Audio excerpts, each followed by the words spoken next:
I used to ask myself a question that was so foolish, yet so haunting. It followed me my entire life. If no one sees your worth, then what's the point of being alive?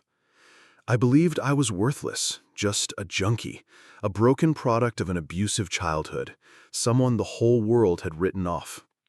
If no one sees your value, are you even worth living? I wasn't posing this as some philosophical question over coffee. I was asking it curled up on the floor of a filthy bathroom, hands trembling, needles slipping from my palm, thinking maybe I was never meant to exist at all. My name is Cameron Blake, and I died when I was 21. Overdose, heart stopped, breath gone, identity erased. But death wasn't the part that terrified me most. What truly haunted me was what came next. No light, no welcoming voice, no pearly gates, no hell either, no God. Just a thick, crushing darkness so silent it hurt. A place with no memory, no emotion, not even the faint idea of who I was. I know this sounds insane, but in that moment, I wasn't just in nothingness. I became nothingness. I wasn't punished. I was forgotten. And the saddest part is, I believed I deserved it. I thought I was nothing more than the result of violence, abandonment, and silence, a person no one needed, no one saw, no one would ever remember.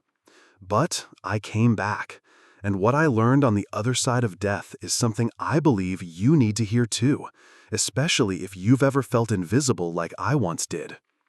But to understand how I ended up in that void, you first need to know where it all began, when I was just an 8-year-old boy, and the first crack appeared in my soul. I was 8 years old the first time I lost my sense of safety forever. It wasn't because of an accident or an illness. It was because of an adult, someone trusted, someone once called a babysitter. He didn't take my life, but he took something far more fragile, the feeling that I was protected. I don't know how to explain that feeling exactly, only that I remember every moment after it. Sitting on my bedroom floor in silence, the smell of sweat clinging to my clothes, wishing I could disappear.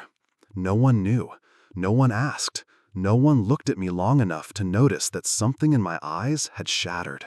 I hid it all because I was scared, and because deep down, I believed it might have been my fault.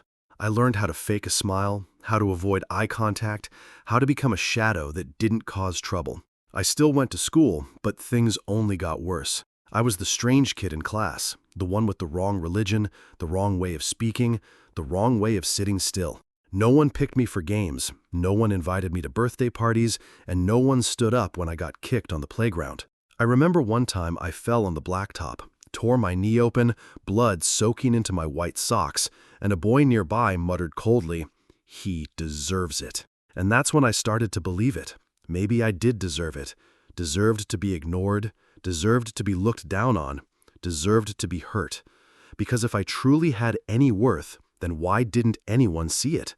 If no one could see value in me, maybe there wasn't anything worth keeping. From that moment on, I began to hide myself in silence, like a wounded animal crawling into a corner to die quietly. And that silence opened a different door, a road that would eventually lead me into addiction, illness, and death. But before I ever touched a needle, before the first syringe ever pierced my skin, I had to face another enemy first, a sickness that turned me into a prisoner inside my own body. I was 14 when my body began to betray me. It started with a dull, nagging pain, like a blunt knife scraping along my spine, then moved to gut-wrenching cramps that left me doubled over, unable to stand. I was diagnosed with Crohn's disease and spinal arthritis. When people say living with illness, I didn't realize that was just a polite way of describing a long, slow hell. Opiates were prescribed like candy, for the pain, the doctor said. Take them when you need them. And I needed them.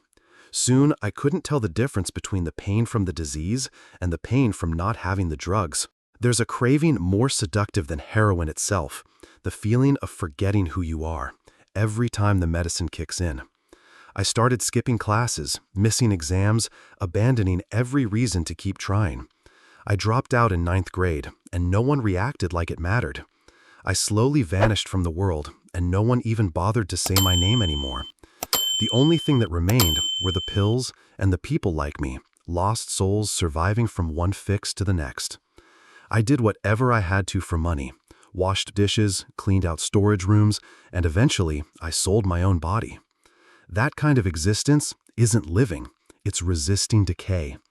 Each day, each hour, just a breathing corpse. I was 21 when my life truly hit rock bottom one night, soaked in blood, steel, and screaming. I was drunk, too drunk, and I picked a fight with the wrong person. A steel-toed boot hit me square in the face, then again and again. I heard something crack in my skull, like glass shattering underwater. And then, nothing. No light, no soul, no mother's cry, no name, no dreams. I didn't fall asleep. I fell out of existence. That feeling was unlike any nightmare you've ever had, because in a nightmare, you still know you exist. I didn't. I vanished completely.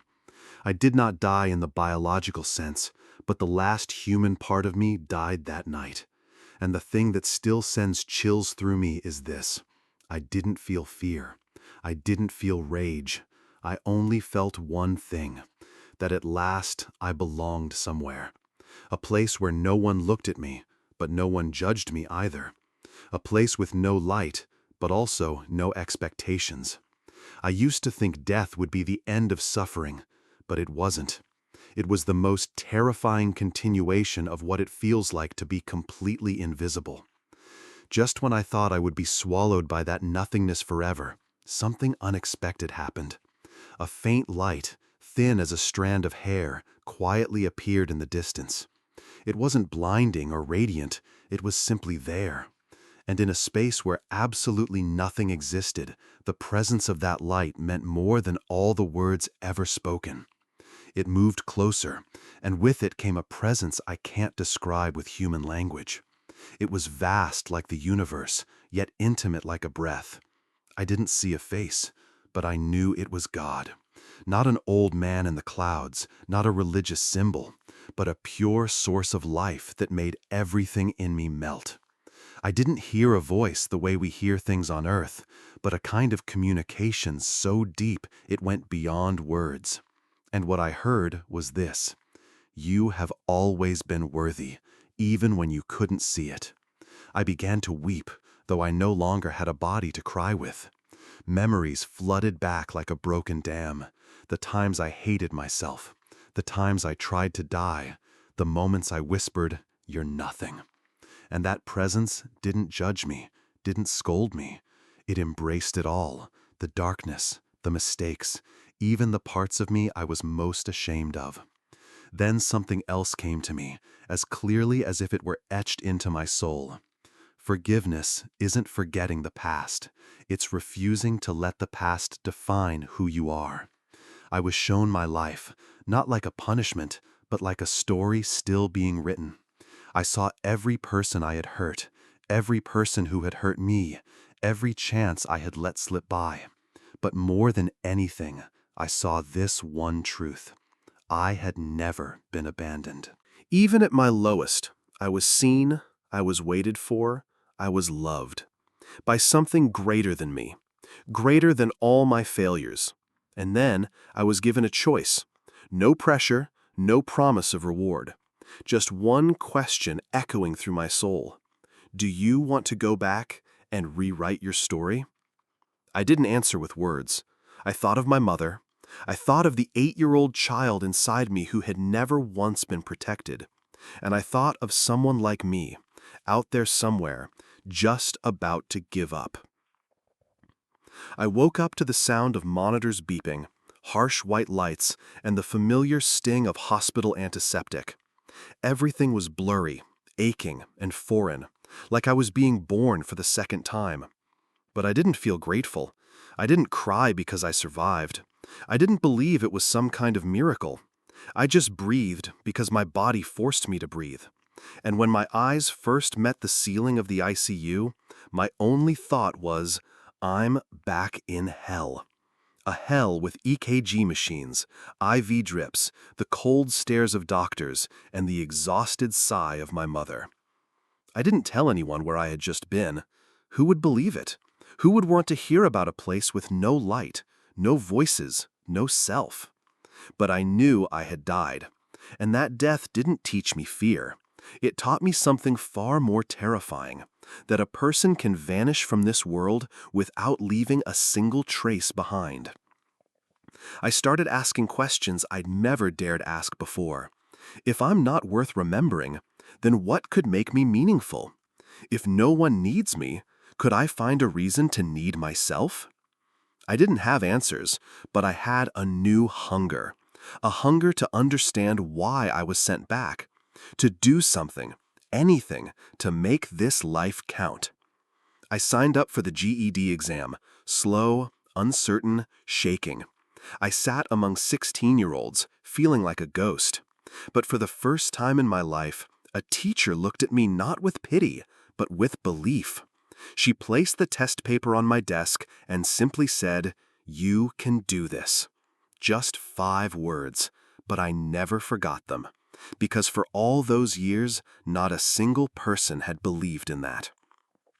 I began reading books, listening to podcasts, and writing down the tangled thoughts in my head. Not because I thought I was special, but because I needed somewhere to pour out all the voices screaming inside me. I was still an addict, still struggling, still had days when I wanted to end it all.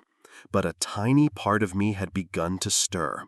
A small voice, frail but stubborn, whispered, "You can be different." And I clung to that voice like a drowning man clings to a piece of driftwood in the dark sea. Didn't know where I was going, but for the first time, I paused long enough to look back at where I had been. And it was in that stillness that the first miracle happened, not in my body, but in my soul. I started writing little stories about the days I wanted to give up. I posted them on an anonymous forum, no profile picture, no real name. Just a few raw lines, like they had slipped straight out of an open wound. Then one day, a stranger left a comment, "Thank you for writing this. I see myself in it." And in that moment, something shifted. Maybe I wasn't completely invisible after all. Maybe the pain I had always believed was useless could become a small light for someone else in the dark. So I kept telling my story more often, more honestly, without filters, without trying to be a hero. I wrote about the trembling hands, the cravings that made me cry, the nights I woke up soaked in sweat from nightmares. I wrote about relapses, about failure, about the shame that burned me from the inside. And I wrote about getting up again, because I no longer wanted to be dragged back into that darkness. I signed up to volunteer at a local rehab center.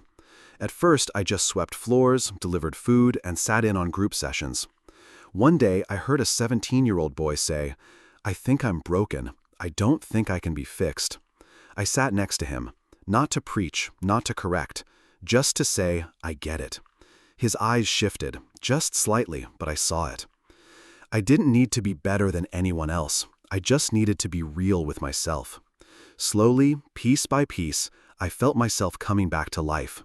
Not just breathing or eating, but living with purpose. Someone once asked me, "What helped you recover?" I said, "Helping others not lose their way the way I once did." Rebirth isn't about rising from the ashes in some glorious blaze. It's about crawling out of the pit, inch by inch, a little more each day, and learning that lifting your head can be its kind of victory. And the most beautiful part is, I'm no longer alone. The people I once thought were the shame of society turned out to be quiet warriors fighting battles with their shadows. We're not perfect, but we're real, and we're alive. I once died in isolation, but now I live in connection. And what I've come to see more clearly than ever is that every one of us has value, even when we haven't seen it yet. In the final part, I'll share the most important thing death ever taught me, the one truth that's kept me from ever going back to the dark. I used to believe I had to change everything about myself to be better, cleaner, more impressive before I could be worthy of life. But I was wrong. I didn't need to become someone else. I just needed the courage to stop running from who I already was. Death taught me that. Not through holy words or blinding visions, but through the terrifying silence of nothingness. A place where no one spoke my name, no one remembered me, no one mourned that I was gone. And that's exactly why I made a decision. If I was given a second chance at life, then every single second had to mean something. Even if it was small, even if it was quiet, it had to matter. I stopped chasing perfection and started chasing truth. And the truth is, you don't need anyone else to recognize your worth to begin living like you matter. The truth is, you're still here, still breathing, able to choose. The truth is, your past is not a prison sentence. It's the raw material for building something new. I died in darkness, but when I came back, I stopped looking for the light outside. I learned how to light a fire from within, from my wounds, from my tears, from the time I forgave myself. And now, if you're hearing this, if something inside you is stirring, I want you to know, you are not alone. The shadow inside you is not the end of your story. It's just the part still waiting to be held. My name is Cameron Blake. I used to be a shadow. Now I guide other shadows toward the light. I once lived invisibly. Now I show up with the truth. And if you've ever asked yourself, if no one sees my worth, is life still worth living? I'm here to answer that for you. Yes, yes, it is. So deeply, undeniably worth it. I died, but death is what finally showed me how to live.